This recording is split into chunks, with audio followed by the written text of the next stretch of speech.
Well, good morning, everyone. Good morning, good morning, good morning.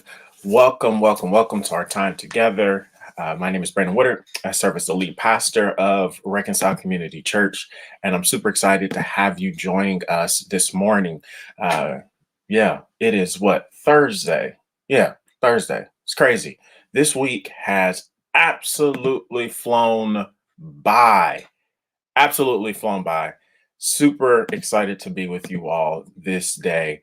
Good morning to you. Good morning. Good morning. Make sure that you like and share this. As always, super excited to be with you all this morning as we are coming together for a time of just encouragement. In the scriptures. Sometimes we pray, sometimes we use different liturgies. Some days we'll do some ancient monastic practices. Some days we may just, go to the text and see what it says. And then there's some days where things just, as they say, drop in your spirit and you share it. But no matter what, our hope and our prayer is that you would find hope from our time together, that it will help you to fall in love with the scriptures and at the same time develop rhythms that'll allow you to develop your own relationship with God. And so we are excited to be with you all this morning. Good morning. Good morning. Good morning. It's good to see some people coming on in here. Again, as always, make sure that you like and share this post as it helps us to encourage more people with a message of hope for them on today. It was funny because yesterday went, off the cuff a little bit, and people were like in this joint. It was nuts. The spirit was moving yesterday, and it was really encouraging just to see that. And so again, thank you for liking and sharing. People were blessed, and that's the whole point. People were blessed, and so we are thankful for that.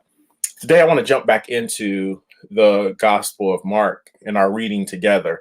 Like I said before, if you want to see or want to have one of those little devotional books that we have called the Life Book, it's walking through the Gospel of Mark in more of a Bible study format to help you to begin to really see, what it looks like to, do some Bible study work. We also did a sermon series a while back. You can find it on our website entitled The People of Reconcile. It's a sermon series called The People of Reconcile.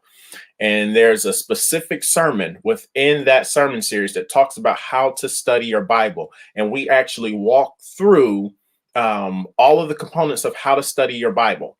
And so it is a very, it is gold. And so I will make sure that I try to link that to this particular stream so that you have access to that one. But it is on our website. Again, it's a shameless plug. Go on our website. There are a ton of resources and sermons on our website that will help you grow. We talk about prayer. We talk about fasting. We talk about lament. We talk about how to study your scriptures. We talk about how to share your faith. Man, there's so many things that are on there. I just want to encourage you to check it out. It's under our teachings tab where you'll find literally about 2 years worth of different sermons that we've walked through as well. But we find ourselves in Mark chapter 3. In Mark chapter 3, starting in verse 7, starting in verse 13, it says these words. Check out what it says.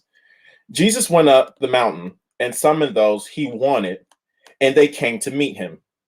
He appointed 12, whom he also named apostles, to be with him, to send them out to preach, and to have authority to drive out demons. He appointed the 12. To Simon he gave the name Peter, to James the son of Zebedee, and to his brother John he gave the name Boanerges, to the sons of thunder, Andrew, Philip, Bartholomew, Matthew, and Thomas, James the son of Alphaeus, and Thaddeus, Simon the Zealot, and Judas Iscariot, who also betrayed him. I'll read it again to you. As I'm reading this passage, this is going to be group dynamics this morning. So if you're jumping in today is going to be another way. We're swinging again. Today we're going to do some Bible study mechanics. I'm going to teach you just a few things to help us as we navigate how we can come to our scriptures. So as I'm reading this text, or if you have it pulled up next to you, I want you to begin to underline, or you can drop them in the chat, things that stick out to you, words or phrases that are used that you're like, that's interesting. All right. So here we go. Mark chapter 3, starting in verse 13. So Mark 3, verse 13.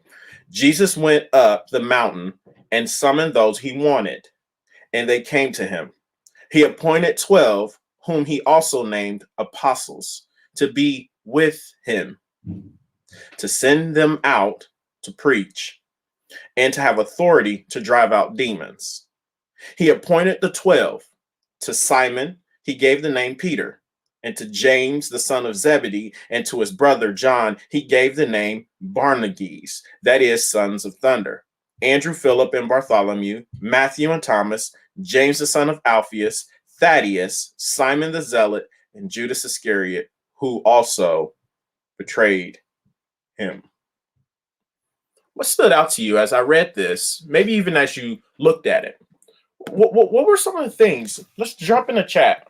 What were some words and phrases that stood out to you? I'm going to give you a moment to just really look at the text. Or if you want me to read it again, just put a thumbs up in the chat and I'll read it again. But what I want you to do is drop in the chat words, phrases, things that stood out to you about this particular passage. For those of you who are just joining, it's Mark chapter 3, verses 13 through 19. So if you're looking at it, it's saying his 12 disciples or the 12 apostles. It'll say as a heading.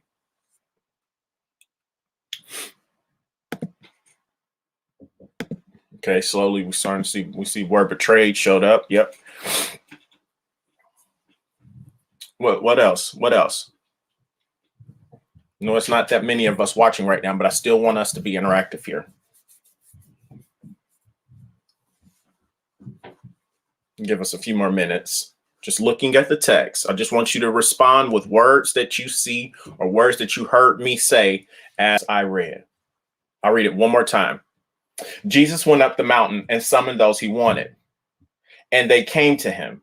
He appointed 12, whom he also named apostles, to be with him, to send them out to preach, and to have authority to drive out demons. He appointed the 12 to Simon, he gave the name Peter, and to James, the son of Zebedee, and to his brother John, he gave the name Boanerges, that is, sons of thunder. Andrew, Philip, and Bartholomew, Matthew and Thomas, James, the son of Alphaeus, and Thaddeus, Simon the Zealot, and Judas Iscariot, who also betrayed him. So we have betrayed there. What else? Make you work this morning. Make you work this morning. If not, give us a few more seconds and we will, I'll share some points. To be with him. Yes, good. We're going to unpack that. Yep, with him. It looks like y'all both caught something that was important. Good. All right. So listen, there's a ton in this particular passage. There's a ton in this particular passage. I'm actually super excited to preach this passage. When one of these days, when we get to this part, I'm super excited to preach this passage for so many reasons. There's so much that's nestled in these verses that share with us about these disciples, these apostles, and Jesus's whole mode of what he was going to do. So it tells us, look, hey, Jesus summoned them. They didn't get to choose this life. Jesus chose them, right? He told them, come and follow me, come and see, come and follow me. But then there's this definitive moment where Jesus is going to say, look, y'all are it. There were a bunch of people who would begin to surround Jesus, a bunch of people who would have, fit the bill, who would have looked outwardly like they should be his, in what they would consider the Talmudim or his disciples. There were a bunch of people who began to follow around Jesus. A bunch of people began to follow. bunch of people who would have been quote unquote qualified. But here's something I want to bless you with. Jesus chose them. Jesus chose them. And that's good news for you and I, because for many of us, we hadn't been chosen. You was the last person on the field when they were doing kickball tournaments. you just so happened to go to the team who picked last, right? Like you've been constantly overlooked, or maybe you don't feel like you fit somewhere, or you don't feel like, man, I should be where I am. But the good news is that God maybe God has called you there. God chooses those who he wants to use in his kingdom. And wherever he places you there for a reason. You are valuable. You are valuable. These individuals that were chosen, they all either came from questionable past, or they weren't the ones that would have been the first selection. But in Jesus's mind, he wasn't looking just at their outward things, but he was looking at what was inside. There was something in these individuals that he knew he could use, that he could develop in them to go out and change the world. And that's encouraging. God calls you to something. Whatever it may be, he has called you to something. You are valuable. You will always hear me tell you that. You will always hear me tell you that. God chose these 12. Jesus chose them. Jesus chose them. Jesus chose them, those 12. I think sometimes it just we hear the same messages in scripture so much that we begin to check out. We begin to get sedity in our faith. Like, oh yeah, Jesus just chose those 12, blah, blah, blah. We go to the next thing. No, think about the ramifications of this. There were so many people that were following Jesus at this point. He was a rock star, and yet and still he chose these 12. That's good news for me and you. Because if he can go in the midst of crowds of people and all these people, and he chooses these 12, surely he can use me and you. Be encouraged by that. The other thing that's pointed out that was really cool was, we're quick to say with the disciples, when Jesus chose them, we quickly go to the ministry work that they were supposed to do, that he's going to call them to preach. He's going to call them to cast out demons. We go straight to the work. But one of the most crucial things that we sometimes gloss over, that I love the fact that Mark put in his gospel account of this particular situation, is that it says that he called them to be with him, and then he sends them out to preach and cast out demons. To be with him, and then he sends them out to cast out demons and to preach. Don't miss this. Here's the thing, brothers and sisters. You can learn how to be a Christian. You can learn how to be a Christian. I got to thread this needle tightly. You can learn what I mean by that. You can learn all the mannerisms. You can learn all of what you're supposed to say and do. You can learn how to go to church. You can learn how to look the part. You can learn how to be a Christian. There are people right now who are really good at disguising as being Christians. They do it all. Like they know how to play church. They know how to play church. They know how to play Christianity. They know how to fit the bill. But what differentiates a fake from a real is that line right there, to be with him. It's a relationship. It's a relationship. Jesus is calling us into a relationship. Before he sends you out, he's calling you to be with him. Again, it is that pithy saying, yes, Renata, like a wolf in sheep's clothing. That's why you start to see some of these pieces. You start to see some of these things that take place within the scriptures where Jesus tells them, hey, look, you better be careful. There's going to come a day where there are going to be people who are going to look the part, but they are only coming in to destroy. Be careful of those who are just hired hands, because hired hands only care about punching the clock. They don't caring about the care of the sheep. If a lion was to come, a hired hand is going to let the wolf come in and devour them. Why? Because they don't have any care for the sheep. They just It's a job. It's a paycheck. They don't care. Just be careful. We have to be careful. It's easy for you to play church, to play Christianity. It's another thing to actually have a relationship.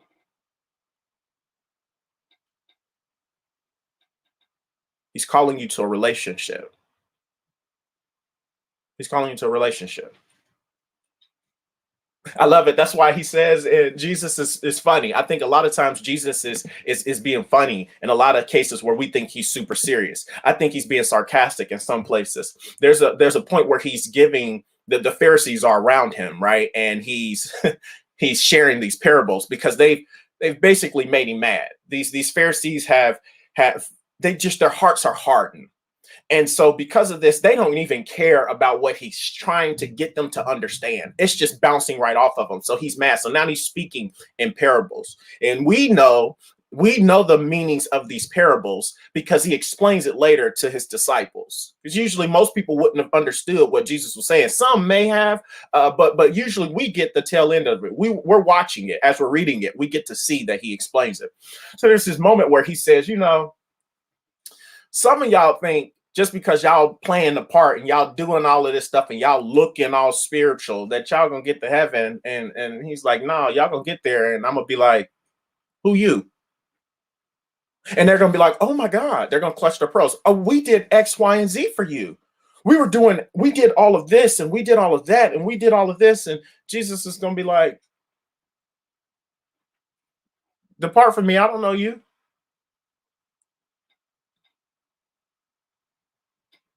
I don't know you. You were doing things to show people.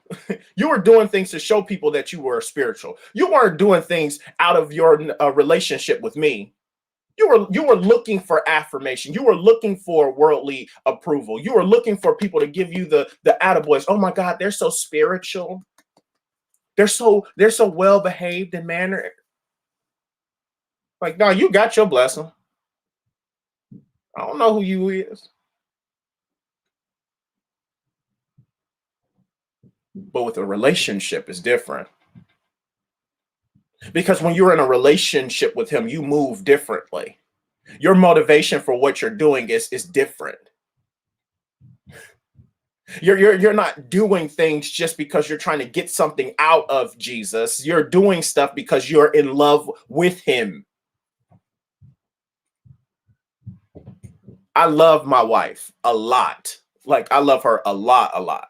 You ever come hear me preach anywhere, I wax eloquently about my wife for minutes on hand. Even if I got to preach for 30 minutes, I'm probably going to spend 3 or 4 of those minutes talking about my wife because I love her. But I'm not just in a relationship with Kristen just to get stuff out of her. I'm in a relationship because I love her. I spend time with her because I love her. I do things because I'm like, I love her.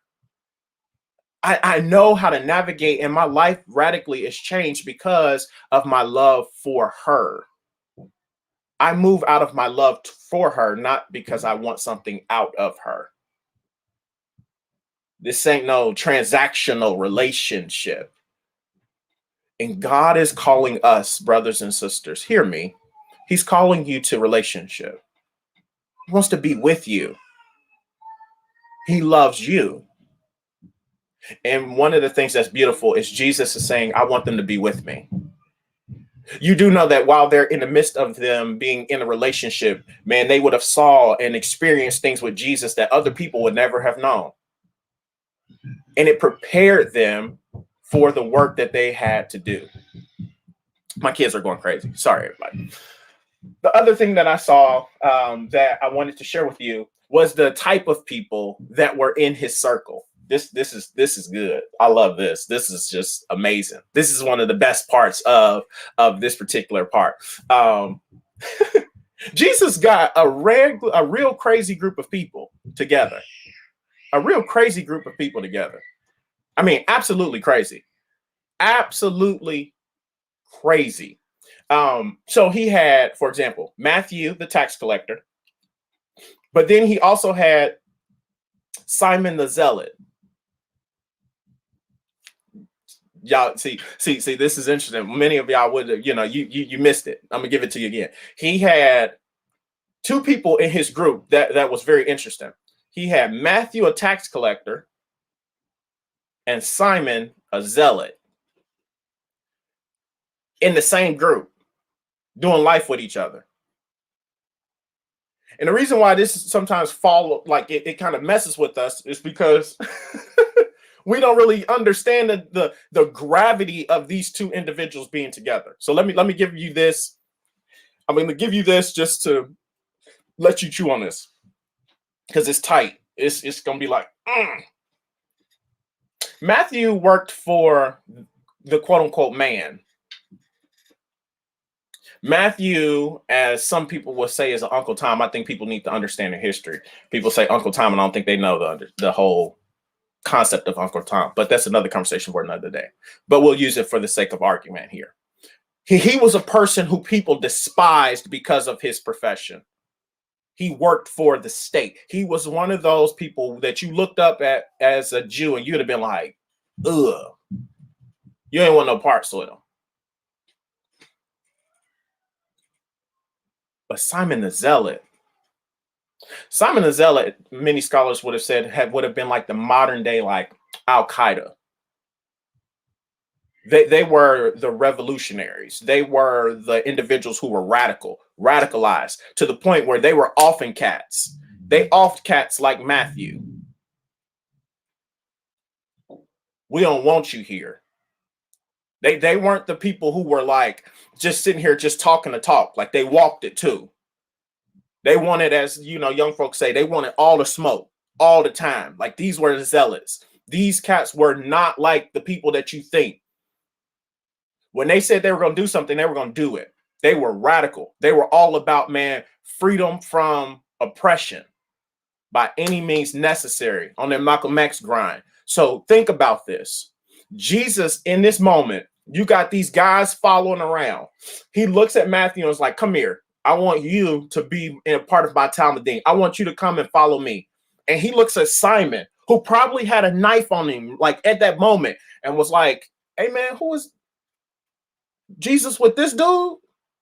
And Jesus taps him like, yo, I want you to come follow me too. Can you imagine? It's like a blood and a crip coming together. But what unites them is the rabbi. These two individuals who had radically different backgrounds came from, different sides of the track. They would have not agreed on anything else in life. They came together because of Jesus. Them two walking together behind Jesus would have been a head scratcher. People would have been like, wait, what?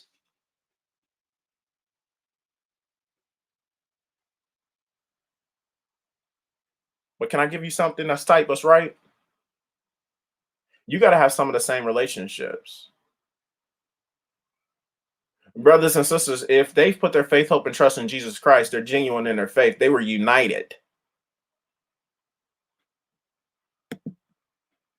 What held them together was the rabbi,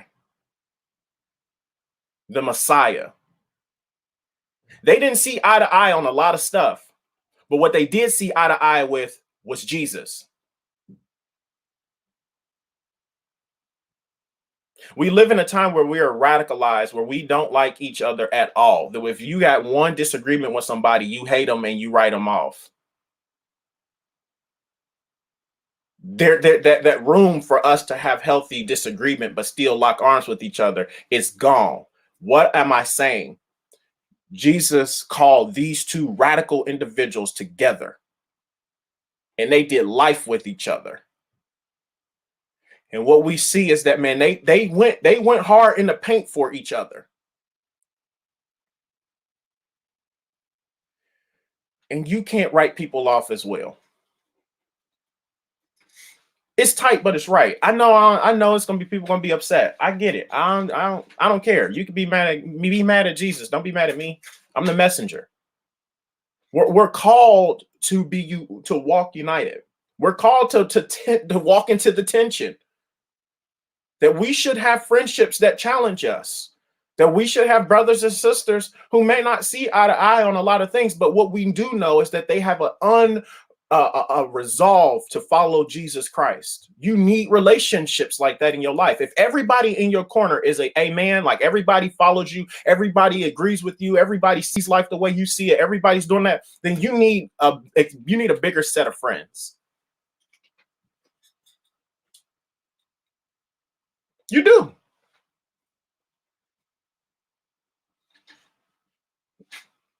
You do. Can I push it just a little bit? Can I push it? Can I push it? I'm about to really mess some of y'all up. What if they don't vote like you? Are you mature enough to still be in a relationship with them?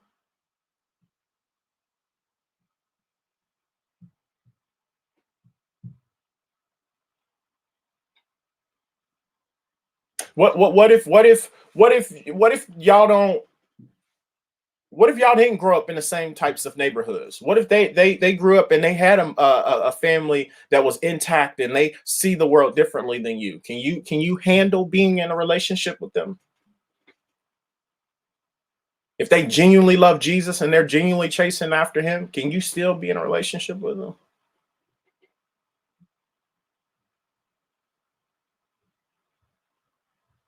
I'm calling us to grow up. This is differentiation. It's a nuanced discussion. Sure. There are some people who don't care, who don't want to see eye to eye, who don't want to walk in unity with one another. Sure, that's a different conversation. But there are some people who genuinely want to walk in unity with you. They just may not see eye to eye with you on some things. But do you write them off? The last thing is Jesus had Judas in his circle. Brothers and sisters, you're going to have Judases in your circle too.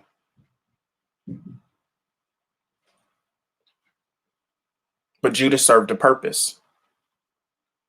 Without Judas, there's no betrayal.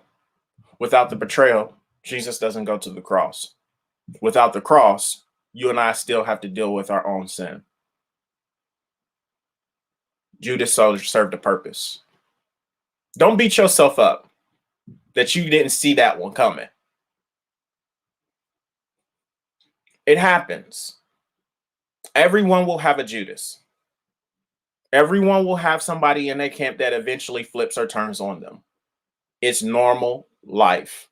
But one of the things that you see Jesus do all the way up until the betrayal is that he loved Judas. Judas's actions didn't change the way that Jesus came at him.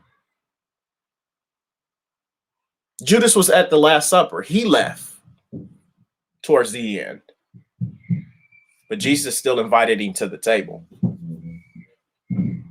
It's tight. You're going to have those type of friendships. There are going to be people who are going to let you down. If you try to insulate your life thinking that you can control and oh man, I'm going to keep my circle tight. I only got, day ones with me. At some point, somebody's going to let you down. That's what I'm trying to get you to understand. People are going to let you down. People are fickle and people are broken. But all of your relationships serve a purpose. Some may be seasonal and some may be forever. But they serve a purpose. So be encouraged by that. God knows what he's doing. Even at times when you don't. There's so much more in this text that I want to share with you. I do, but I think we'll stop right here. Exactly. Yeah, exactly. You understand when a friend has served his purpose, you can walk away. Jesus loved them well. Jesus loved them well. And he said, go do what you got to do, bro. Grace and peace to you. There's a season for everything, even seasons in relationships. You love well, you move on to the next season, but you never allow a person to change how your temperament and how you handle situations and how you carry yourself. They should never have that much control over you. Jesus said you should be known by the love that you have for one another. You love them well, and then you leave, then you transition away. Fight for your peace. But the reality is you're gonna run into some Judases. It's the name of the game. It comes with the territory. Anyhow, I love you all. This has been fun. It's good to just be able to go on the text and see where it takes us. What points out, what comes out. There's so much more. I wanted to jump into the Sons of Thunder thing and all of that stuff, but we just ran out of time. There's so much stuff that has to be done before 3 o'clock today for me. And so I am super excited to be with you all. Tomorrow we will be back. We will be back for our time together. We'll end our week together in the book, in the Gospel of Mark. Or maybe the Lord may redirect us. We'll see what happens today. But if this has been beneficial for you, please like and share the post. Be sure to share it with your friends and your family. Again, thank you all so much for what you've been doing. It's been blessing people's lives. It's been such an encouragement to see lives being changed by these times that we have together. It's been fun for me. I enjoy doing this with you all. As always, if you have any prayer requests, man, please jump on our Facebook page, drop a direct message. We love to pray for you.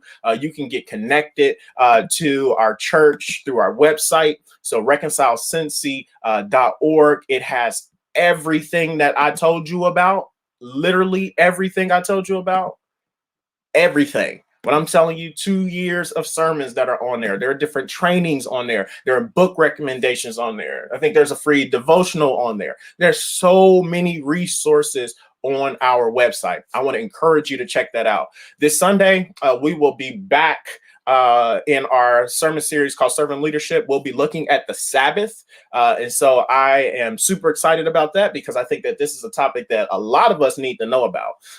And so we will begin to unpack that, what that looks like, get real practical. It'll be one of those sermons where, man, I want you to leave encouraged, but I want to leave you with some very practical ways to really just, deal with this idea of Sabbath and what does it mean and why is it important for us. And so super excited about that. We'll jump on at 11:30 for that on Sunday. But again, so many great things. We got some big news coming to share with you all. I gave kind of a teaser the other day, but man, just the Lord is doing some amazing things in the life of our church. Slowness is a superpower, and we're noticing, man, when you're just faithful and you continue to just plow forward, God begins to open up doors and begins to do things that is amazing. So I'm super excited for that. Super excited for what's happening at our church. Again, we love for you to join us on this journey. If you want more information about our church, you can find that on our website. There's also a Get Connected tab. Man, I would love for you to complete that. That gives us an opportunity to get some contact information from you so that we can follow up with you to share with you. Man, we want you to come join us on this journey. You don't have to be in Cincinnati. We would love if you are in Cincinnati to come join us. But even if you're virtual, we want to create a space for you. It's important to be in community. And so we would love, love, love for you to share with you what that looks like to walk with us in this journey as Reconcile Community Church. So I love you all. You all have a great and amazing Thursday. And we will be back tomorrow, 7:30 a.m. Y'all have a good one. Peace.